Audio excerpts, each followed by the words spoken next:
Hello and welcome back to the channel here at Crypto Simple. My name is Anthony. I want to just discuss about why billions of users will come into the cryptocurrency market. Okay, so the way I want to start off with this video is I'm going to just tell you the 7 reasons what is wrong with the global financial system, and you'll start to realize why I think billions of people are going to be coming into the crypto space. So let's start off right now. Right, the one thing that I wanted to tell you guys about is look at 2016, September of 2016, how many users are in the cryptocurrency space? 8.9 million. And in 3 years, 42.3 million, right? We're only 42.3 million. This is about 6 months ago, 7 months ago, right? Obviously, we're growing from then. But let's just talk about the problems of what cryptos are going to be solving and how users are going to adopt it, and why I think billions of people are bound to use this very shortly, because the network effect of cryptocurrencies are going to be growing. As you know, we're in a bull market right now. So there's a lot of good things that are happening with cryptocurrencies, and eventually it'll happen. So here's number one: billions of people globally remain unbanked, right? They don't have the ability to participate in the global financial sector. They have no 1.7 billion adults. Think about that. 1.7 billion adults remain unbanked. And the previous slide I was mentioning, where there's only like 43 million people are using it about 6 months ago, that's globally. So even in the Western countries where we are living in, or potentially wherever you're living in, not a lot of people are using these cryptocurrencies, right? That's very important to understand. And then eventually, as the cryptocurrencies, Bitcoin, Ethereum, Cardano, Ripple, litecoin, they're just slowly developing. They're going to continuously develop, guys, here. And more people will start to use them because it's solving so many problems. This case, 1.7 billion people are unbanked, okay? Very important. So what are the reasons why are they unbanked? I think that's something that you need to understand, and how this use case is created already, right? Potentially they don't have not enough money. They don't need an account. Accounts are too expensive. It doesn't show here, but do they use cash, right? The one thing that I've noticed when I was doing my research is, for these developed countries, they may not have access to computers, but they may have access to phones, right? If you have access to phones, you'll be able to use your crypto wallets to transact, make transactions, and not only that, eventually, as it becomes more and more secure, your phone is your bank, right? Think about that. Or just online in general, right? Having access to online. The fact of the matter is more and more people are going to be using it, right? This is according to 2017, and it's just a lack of trust with financial institutions, which is another point that I was going to mention, right? So that's why I think cryptocurrencies, billions of people are about to use this. Just so you know, and it's because of the need, right? There is a need for this. So let's move on to the next point, which is global financial literacy remains low, right? For people to successfully use financial service markets, they need to understand the concept of it. 1 in 3 people show an understanding of basic financial concepts. Think about that. This is a global survey. So that means 2/3 of people don't understand the concept of finance. They have no idea. And is it their fault? Not necessarily. Probably because they never had the ability to use them. And you can't discount individuals around the world. Just because you're living in a westernized country, this is a kind of a norm. In some countries it's not, right? And it'll slowly take them time to understand how big of a generational gap they have in terms of their financial literacy. But something as powerful as cryptocurrencies, Bitcoin, Litecoin, Ethereum, I can name all of them, right? Obviously, there's going to be some that are going to be financially successful, and there's some that aren't. And that's part of the game here. But more people, individuals, will use cryptocurrencies because since if they have them in the palm of their hands, they'll understand it more and more, right? So think about that. Their global financial literacy will increase. And what are the reasons? They probably don't understand the concept of risk diversification, have no idea about inflation, compound interest, right? Numeracy, just in general, right? Cryptocurrencies will solve that.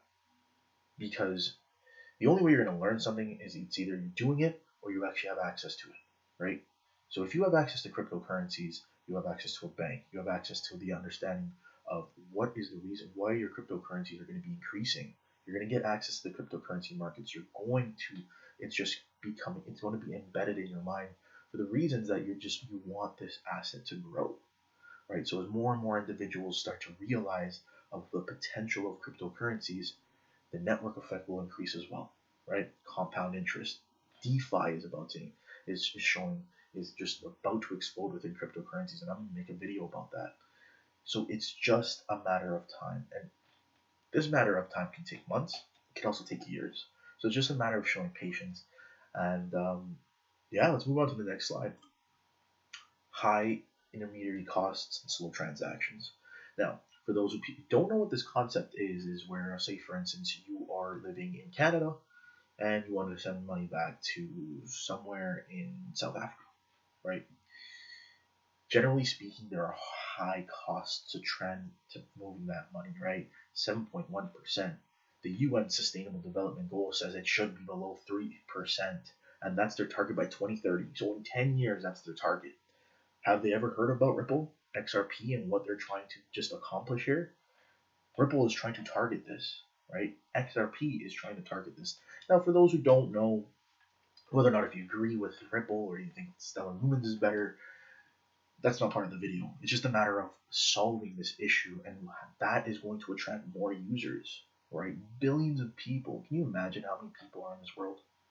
Okay, billions are going to be using this. They need to. It's a necessity to solve their issues in terms of how much it costs. Not only that, it's slow transactions, guys. It's slow to actually do this. It takes days, right? Look at this. Sending money gets even worse if you go through a bank where they charge generally 10.53% on average, right? In the future of finance, low costs and faster service will win the trust of users. That's cryptocurrencies, guys. Yeah, we could talk about Litecoin, Ethereum, Bitcoin. XRP is trying to solve that issue as well. But the fact that these cryptocurrencies are already solving this problem, it's just a matter of time before individuals realize that. That's how just so you know, you're so early in the space. These are the problems that they're going to be solving. Okay? It's important to understand that because it's just a matter of time before wire transfers, bank transfers, it's going to be a thing of the past where eventually, I'm just going to talk about Ripple because this is very, I'm bullish on a lot of cryptocurrencies, and I'm not going to show my bias towards specific ones. It's just because I believe of the use case of these assets. Ripple is going to solve this issue, hands down, whether you like Ripple or not, right? So, and adding to this burden, most bank transfers across international borders can take days, and that's a fact, right? It could take days on days, and Ripple can do it within 3 seconds, right? Obviously, there's a question about decentralization with Ripple, but that's another video. Let's move on to the next point, which is the low trust in financial institutions and governments, right? So I keep going back to the point of how are billions of users going to flow in the cryptocurrency market? Well, I'm living in a Western country, right? I live in Canada. So, the government, there is trust within financial institutions and governments, but this slide is mainly targeted for, countries where there are corrupt governments. Unfortunately, there are in this world. And, if you're living in that type of society, you generally probably don't want to put your money in that specific bank account because one day, such as like say for instance Venezuela, your money will be frozen. Look at Greece. Your money will be frozen if there's a bank run. There needs to be a way for anyone in the world can just have access to funds and their bank accounts in the palm of their hands without any intervention, right? In this case, as you can see, the degree of trust in the financial service sector and government show whether citizens believe their institutions are playing a positive role in their life. And take a look at this. Financial services are 57% as opposed to everything else, right? You can look at technology where some countries are so big in technology, infrastructure, and building, right? Healthcare 67%, but financial services, which is the backbone to everyone's lives, is potentially almost half, 57%. So it's just a no-brainer why cryptocurrencies are bound to solve this issue. And that's why I believe billions of users are going to adopt this. What cryptocurrencies is just a question, right? It's all speculation. Bitcoin seems to lead that right now. But as you know, I've made videos, and I'm going to make more videos about it. They're bound to increase, right? Whether it be Ethereum, Cardano, Tezos, you can name it. Name it. We don't know which ones are there, but I definitely can tell you they're going to adopt that. I'm adopting it. You're adopting it if you're watching this video. You believe in that concept. And it's as simple as that. So, rising global inequality. That's number 5. Right? In a centralized system, global financial markets tend to be dominated by those who are best connected to them. Right? These people have access to financial opportunities and asset classes. They have the capital to deploy and invest into other projects. They have informational advantages, right? Access to financial expertise. So, unfortunately, in this where we are living in, the infrastructures that are built within specific countries in the past could actually favor like your financial situation is favorable to where you're living in, right? For example, let's just say this was the 90s, right? You have access to, well, you didn't have limited access to the internet, but because if you're living in a Western world, you have access to informational advantages as opposed to third world countries, because those informational advantages were subjected to the rich. Does that make sense? So, because we're living in the internet age, this is where anyone around the world has access to the global encyclopedia, which is the internet. So everyone has access to cryptocurrencies. And global inequality, I believe, with the increased usage of cryptocurrencies, will start to decline global inequality, which will only benefit the cryptocurrency markets because they will have access to financial opportunities now with the cryptocurrency markets. They also will be able to build capital so they can use that capital in the future to build other things. So it's just a benefit to use cryptocurrencies, right? Another reason why I think billions of users they're happy, they're going to adopt this technology, and it's just a matter of time. Currency manipulation. I was mentioning, and financial censorship. I was mentioning my last point with Venezuela a couple slides ago. In centralized systems, countries have the power to manipulate and devalue fiat currencies, and this can cause a devastating effect on markets and lives for citizens. We have watched this occur in our eyes. If you've been watching the issue with Venezuela, where they're printing money faster than ever because of it's hyperinflation, right? If you don't understand what that concept is, it's the fact that they're just printing as much money as possible because of the value of the cryptocurrency of the currency itself, right? Thankfully, with cryptocurrencies, this will never happen. The blockchain, there's only a specific amount of cryptocurrencies, depending on what you're talking about. And let's just talk about Bitcoin here, right? There's only X amount of Bitcoin. Take one Bitcoin, that's all you have, nothing else. You cannot duplicate it. You can't increase the printing, or you can't increase the mining aspect of Bitcoin. You cannot. Obviously, there are some cryptocurrencies that are flawed, but those are the ones that are probably not going to end up making it, right? Because when you think about it that way, there are eventually individuals around the world are going to be adopting specific cryptocurrencies. In Venezuela, they're using Dash, right? But eventually, interoperability, you'll be allowed to imagine. Can you transfer from Ether to Bitcoin in a matter of seconds, right? Or vice versa? It'll happen. I'm not the craziest computer science guy, but I have the utmost faith that there are smarter minds in this world that will be able to create this transition in terms of interoperability, and some cryptocurrencies such as like Cardano is doing that, right? So that's the problem. There's currency manipulation that will not happen within cryptocurrencies. That the fact that there's an alternative will provide the trust for these individuals here or just anywhere around the world, and that's what's going to cause more and more people to use cryptocurrencies. Look at this. Think about it. Look at the annual inflation rate in Venezuela, right? And what is the issues with hyperinflation? Complete loss of trust with the country's fiat currency. Fiat currencies are bound to fail. It's a matter of time. Vaporized savings. They're bank runs. Remember I was mentioning Greece? It just freezes your bank account. You won't have access to that because the country needs money. High unemployment. Unfortunately, there's not going to be enough profitable companies to even employ the citizens in that country. You have no money. What are you going to do? There's obviously political unrest. Economic recession, of course, because everyone is going to be poor and the rich will only get richer. And then unfortunately, there are going to be sky-high murder rates because of, with the high amount of unemployment, there is studies that show there's more crime that occurs, right?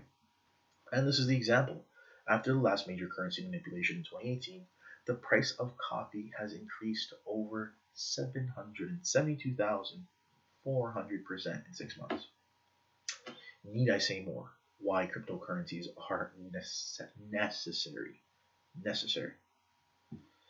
Brings to my last point. The buildup of systematic risk, right? Centralization creates one final important drawback, which is if there is so much concentrated power within specific financial institutions, with few institutions, such as central banks, it means that one abject failure can decimate an entire system. 2008, everyone heard about that? Well, that's why cryptocurrencies were created.